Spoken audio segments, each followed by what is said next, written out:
Have you ever thought about describing your favorite color without like using objects as a description? I've thought about that for a while. There was something that I saw a long time ago where people were talking about like, oh, how do you describe red without like using color stuff like, oh, a fire truck or whatever. And I read someone's description of it and it was very interesting. And genuinely, I don't know how I would be able to do it. But hello, everybody. This is That Manga Dude, and welcome to a very special episode of the FVI. This is the first volume impressions where I talk about first volumes and give you my opinions, my full descriptions, ideas about the characters, the story, and the art, my opinions on everything, and then I rank them at the end. This is a very special episode because this one specifically is going to be focusing on series that series that my followers, my subscribers, people who are on my Twitter have asked me to check out, have said, hey, this is a cool series, you should definitely give it a shot. So I have 3 series here. I don't remember everybody who suggested these, so if you did suggest them, awesome. Let me know in the comments below how you feel about my comments on these series. But yeah, there's 3 series here that I'm going to be talking about, and it's going to be a really fun time. So let's get right into it right now. Alright, so we have our first volume. So the first volume is a series that originally started in October of 2019 in Kadokawa Shoten's Young Ace magazine. And that is going to be this series, ID Invaded, Pound Break Broken. Art from Yuki Kodama, and original story is Otaro Maijo and the Detectives United. I don't know what that is. Anyways, let's talk about this cover and spine. So yeah, this is a pretty neat cover. I like this kind of like reflective gray that they have. Really neat. I like the character on the front. It reminds me a lot of like the Dead Man Wonderland artist. Although I don't think they're the same. But yeah, overall, pretty solid cover. It really shows like pretty well on the spine. It is very busy because there's a lot of writing, but overall, pretty decent spine and cover. So let's talk about our characters. So there's a lot because I came to find out that this is actually a sequel series that released before the original series. It's very confusing. I don't know why they did this. But yeah, this is supposed to be occurring after the anime, after the full anime series is complete, I think. So there's a lot of characters that are already kind of like announced or are described. So there's a lot of characters that I'm just like, wow, this is a lot of people for a first volume.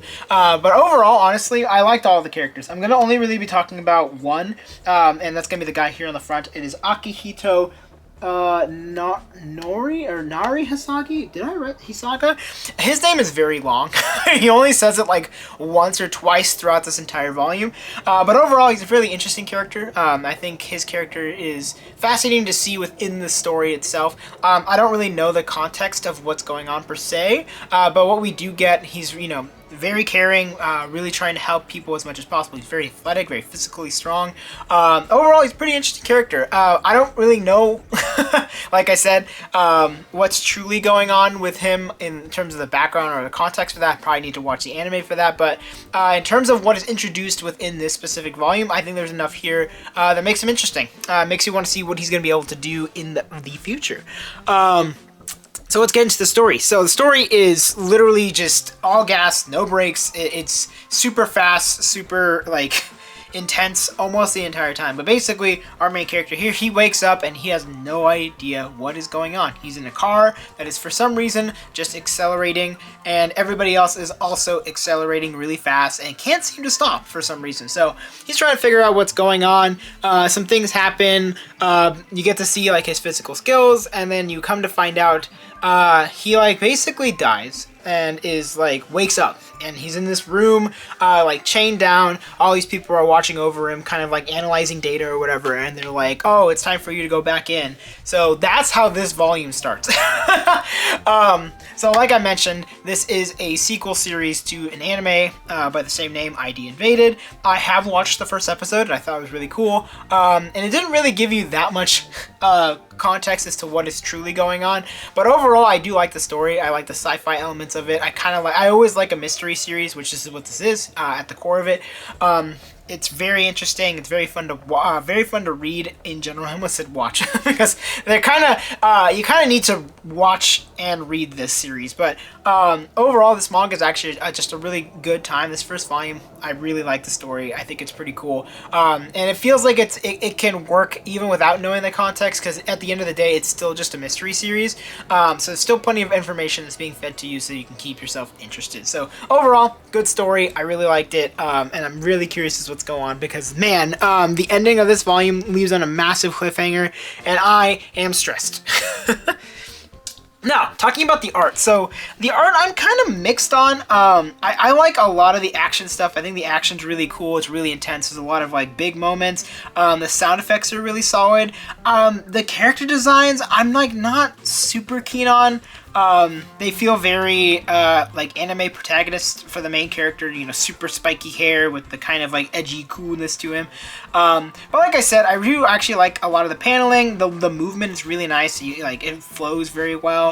And I don't know. I think the art really complements the story in a good way, because it keeps you locked in. You are just in this story. It's not ending. It's just constantly going, and the art complements that perfectly. So overall, I think this is a pretty good first volume. I will say, as a caveat, you probably should watch the anime first, which is what I'm going to be doing in the near future. But overall, this is a pretty good first volume. I did very much enjoy it, so thank you to whoever suggested ID Invaded. It was a good time.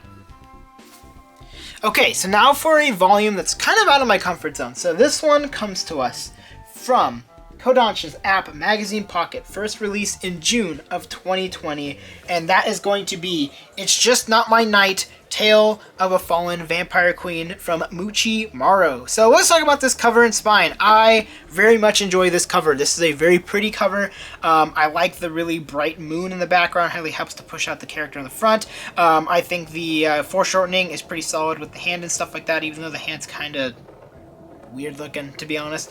The spine's okay, and the back is pretty okay. So overall, it's a pretty decent spine and cover. Nothing to super write home about. It's just a very pretty front cover and a decent spine and back cover.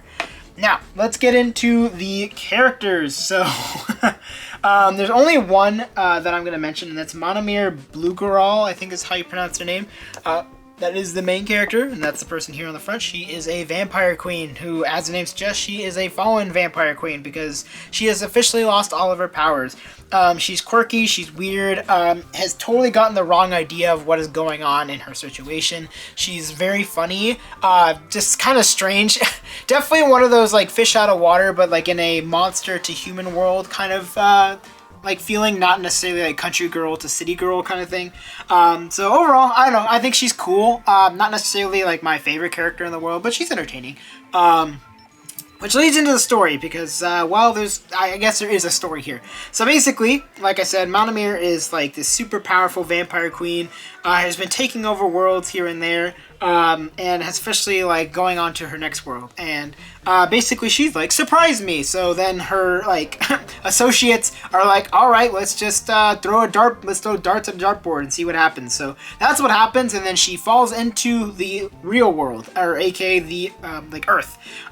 So she lands in Japan and officially is like all super confused and is trying to figure herself out, and lo and behold, she has lost all of her powers. So now she has to figure out how to live in this world, trying to take over, but also not having any of the abilities that she used to have. So is the plot anything interesting? Not necessarily. It's a comedy series. Like, it's very stupid. There are a lot of just, like, there are a lot of funny jokes and a lot of moments that are just like like very bizarre, very just like out there, and it's just kind of funny across the board. I just think it leans a little too heavily into like sexual stuff and sexual jokes, which are not usually my thing per se when in terms of like reading stuff. Just not really my thing. But overall, I think the comedy's pretty good across the board. Just know that this is more for like an older audience, so just keep that in mind if you are younger. So overall, I think the story's okay. In terms of the art, I mean, it's good. I like a lot of the facial expressions. I think the poses are pretty good too. The character designs are pretty solid for the monsters. The human designs are, well, they're human, so I don't know. Nothing really to write home about for that. But overall, I think this was a decent read. I don't think I'm going to totally enjoy the series, I guess. Like, it's just not really for me. I don't know. I don't know how to explain it. It's like there's like a level of like comedy that I appreciate and enjoy, and this one kind of sits in that weird spot where I'm like, it's funny, but it's not that funny. So I think it's just not for me, and that's totally okay. I mean, I thought this was a decent read. I probably will finish it. It's pretty short, but I don't know if I'll keep keeping it depending on how I feel about volumes 2 and 3.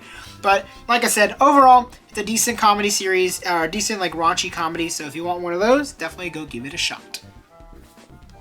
Alright, coming into our last volume, and the oldest volume on this list. So originally releasing in Shonen Gahosha's Young King Hours in April of 2005 from Satoshi Mizukami. That is the first and second volume. This is the omnibus of Lucifer and the Biscuit Hammer. Let's talk about this spine and cover first. So, spine is really cool. I love this red color. I love the logo that they have for the Biscuit Hammer. I like the font that they use as well. The numbers pop out really well. Like I've mentioned, I'm not always the biggest, like I mentioned in previous FBI stuff, I'm not the biggest fan of like white background with character on it, but for this one, it's decent. I like the colors that they use. That really helps to pop out everything else, so I do appreciate that as well. Some good color theory going on here.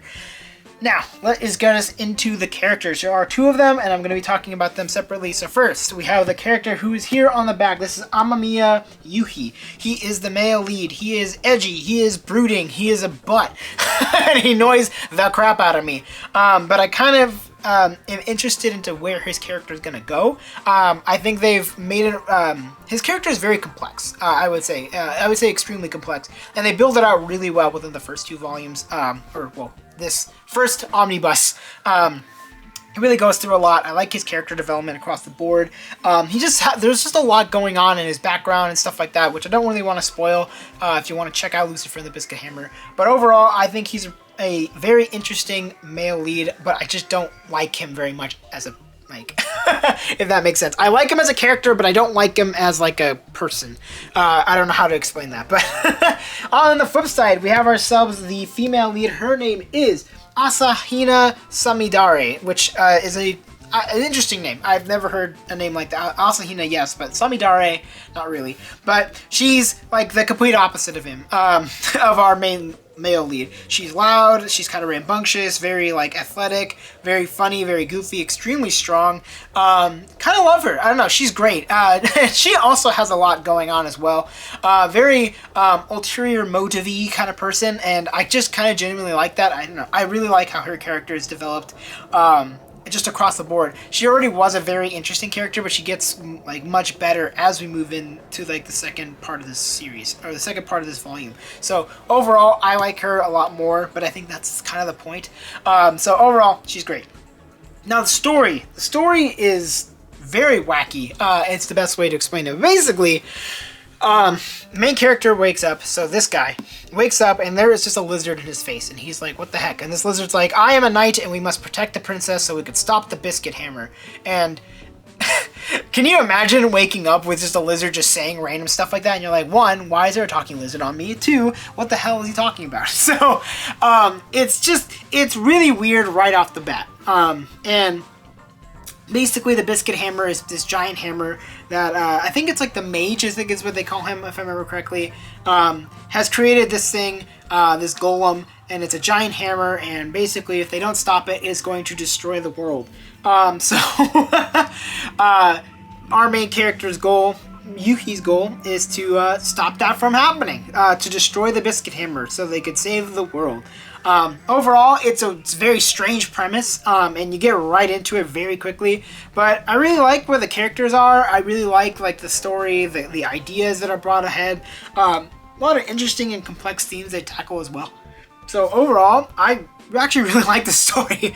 I gotta say, like, this was something I slept on, and that's completely on me, but overall, this was a very fun read.